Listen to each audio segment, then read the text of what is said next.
ఇక డీటెయిల్స్లోకి వెళ్తే జమ్మూ కాశ్మీర్లోని కిష్ట్వార్ జిల్లాలో ఇటీవల జరిగిన క్లౌడ్ బర్స్ట్ భారీ విషాదాన్ని మిగిల్చింది.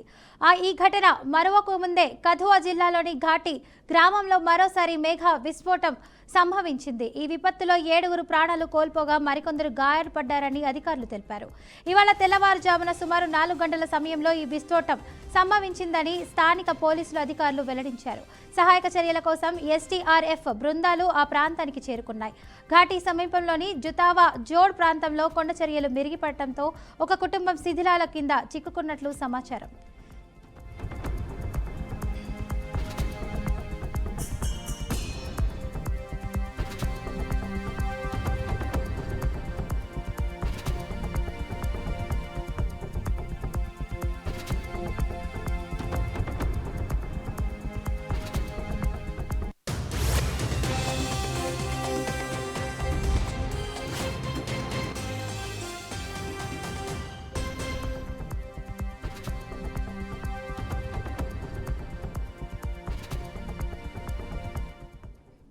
భారీ వర్షాల కారణంగా సహఖాద్ ఉజ్ నదులలో నీటి మట్టం పెరిగిపోయిందని అధికారులు తెలిపారు.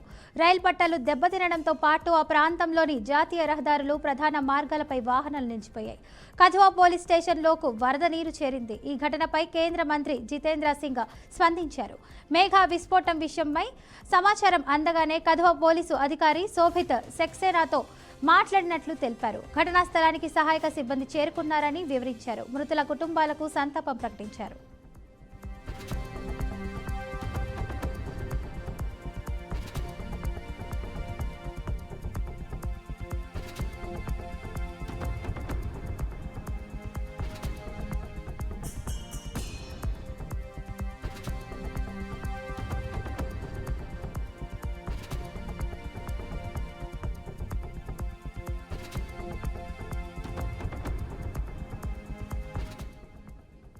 రాబోయే రోజుల్లో భారీ నుంచి అతి భారీ వర్షాలు కురిసే అవకాశం ఉందని ప్రజలు అప్రమత్తంగా ఉండాలని వాతావరణ శాఖ అధికారులు హెచ్చరికలు జారీ చేశారు. కొండ చర్యలు విరిగిపడే ప్రమాదం ఉందన్న అలాంటి ప్రదేశాలకు వెళ్లరాదని హెచ్చరించారు. ఇటీవల మైచెల్ మాతాదేవి దర్శనానికి వెళ్తున్న యాత్రికులపై మేఘ విస్ఫోటం విరుచుకుపడింది. ఈ ఘటనలో 2 సిఆర్ఎఫ్ సిబ్బందితో సహా ఇప్పటి వరకు 60 మంది ప్రాణాలు కోల్పోగా మరో 82 మంది గల్లంతైనట్లు అధికారులు వెల్లడించారు.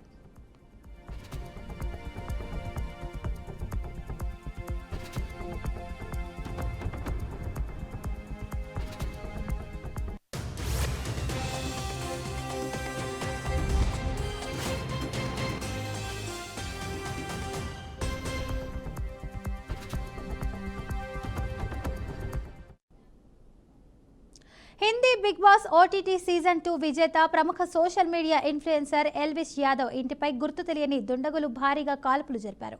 ఇవాళ తెల్లవారుజామున 5:30 గంటల సమయంలో గురుగ్రామ్లోని అతడి నివాసానికి 3 గుర్తు తెలియని వ్యక్తులు బైక్పై వచ్చారు. కొద్దిసేపు అక్కడే గడిపి ఎల్విన్ ఇంటిపై 12 రౌండ్ల కాల్పులు జరిపి పరారయ్యారు. సమాచారం అందుకున్న పోలీసులు ఘటనా స్థలానికి చేరుకొని ఫోరెన్సిక్ బృందాల సహాయంతో దర్యాప్తు చేపట్టారు. ఈ ఘటనలో ఎవరికీ గాయాలు కాలేదని తెలిపారు. ఎల్విష్ కుటుంబంతో పాటు నివాసం భవనం 2వ, 3వ అంతస్తులో ఉందని పోలీసులు పేర్కొన్నారు. దుండగులు జరిపిన కాల్పుల్లో తూటాలు 1వ అంతస్తు గోడల్లోకి దూసుకెళ్లినట్లు వెల్లడించారు.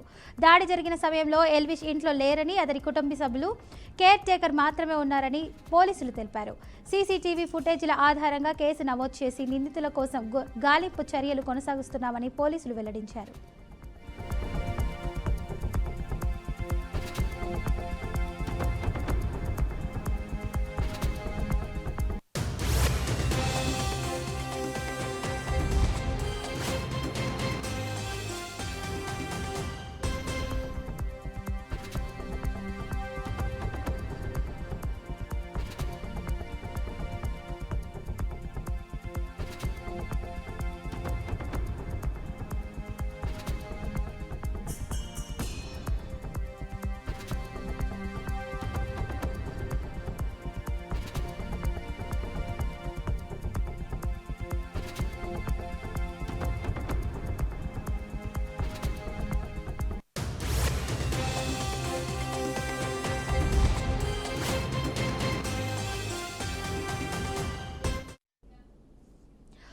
గాంధీ భవన్లో టీపీసీసీ క్రమశిక్షణ కమిటీ సమావేశం కొనసాగుతుంది. క్రమశిక్షణ కమిటీ చైర్మన్ మల్లు రవి అధ్యక్షతన జరుగుతున్న ఈ సమావేశంలో కోమటిరెడ్డి రాజగోపాల్ రెడ్డి అంశంపై చర్చ జరిగే అవకాశం ఉంది.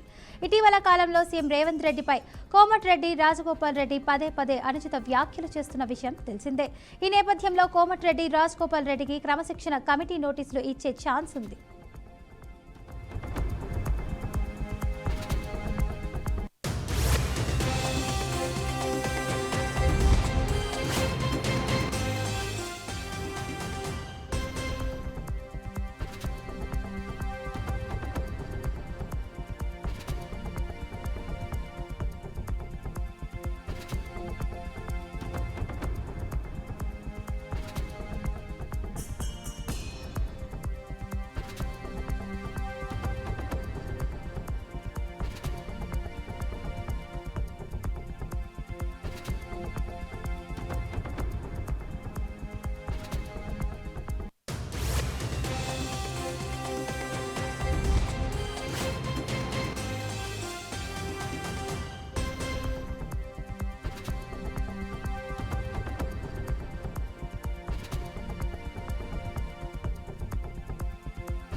అనంతపురం జిల్లాలో జూనియర్ ఎన్టీఆర్ అభిమానులు ఆందోళనలు తీవ్రతరం చేశారు. తమ అభిమాన హీరో ఎన్టీఆర్ పై అర్బన్ టీడీపీ ఎమ్మెల్యే దగ్గుపాటి ప్రసాద్ తప్పుడు వ్యాఖ్యలు చేశారంటూ నిరసనకు దిగారు. ఈ సందర్భంగా కార్యాలయాన్ని జూనియర్ ఎన్టీఆర్ అభిమానులు మండిముట్టించారు. అర్బన్ టీడీపీ కార్యాలయం ముందు బైఠాయించిన జూనియర్ ఎన్టీఆర్ ఫ్యాన్స్ ఎమ్మెల్యేలకు వ్యతిరేకంగా నినాదాలు చేస్తున్నారు. నగరంలోని శ్రీనగర్ కాలనీలో ఉన్న ఆఫీస్ వద్దకు వచ్చిన అభిమానులు దగ్గుపాటి బయటకు వచ్చి బహిరంగ క్షమాపణ చెప్పాలని డిమాండ్ చేస్తున్నారు.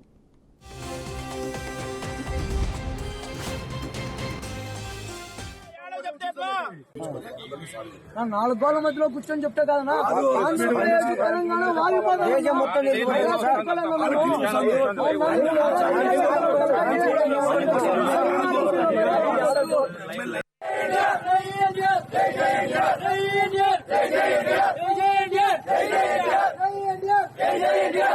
అందరికీ నమస్కారం.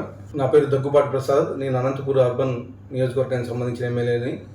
జూనియర్ ఎన్టీఆర్ని దుర్భాషలాడుతూ నేను తిట్టానని చెప్పేసి మీడియా మిత్రుడు నాకు వీడియో పెట్టడం జరిగింది.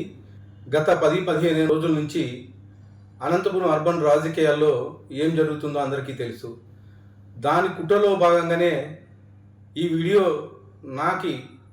నన్ను గిట్టని వాళ్ళు, నాకు సరిపోని వాళ్ళు ఈ వీడియో పెట్టడం జరిగింది. నారా ఫ్యామిలీ అన్నా కానీ, నందమూరి ఫ్యామిలీ అన్నా కానీ చాలా అభిమానం. నేను చిన్నప్పటి నుంచి నందమూరి ఫ్యామిలీ అభిమానిగా పెరిగినోడిని. దీంట్లో ఎలాంటి వాస్తవాలు లేవు. ఖచ్చితంగా ఈ వీడియో కానీ, ఈ ఆడియో రికార్డు కానీ నాది కాదని చెప్పేసి తెలియజేసుకుంటాను. ముఖ్యంగా మా అనంతపురం లోకల్ రాజకీయాల్లో భాగంగా ఈ వీడియో సరిపడిన వాళ్ళు పెట్టడం. ఇది ఇప్పటివరకు ఉన్నటువంటి బులెటిన్ అప్డేట్స్. మరింత సమాచారం కోసం చూస్తుండండి బీఆర్కే న్యూస్, తెలుగుడి సత్తా.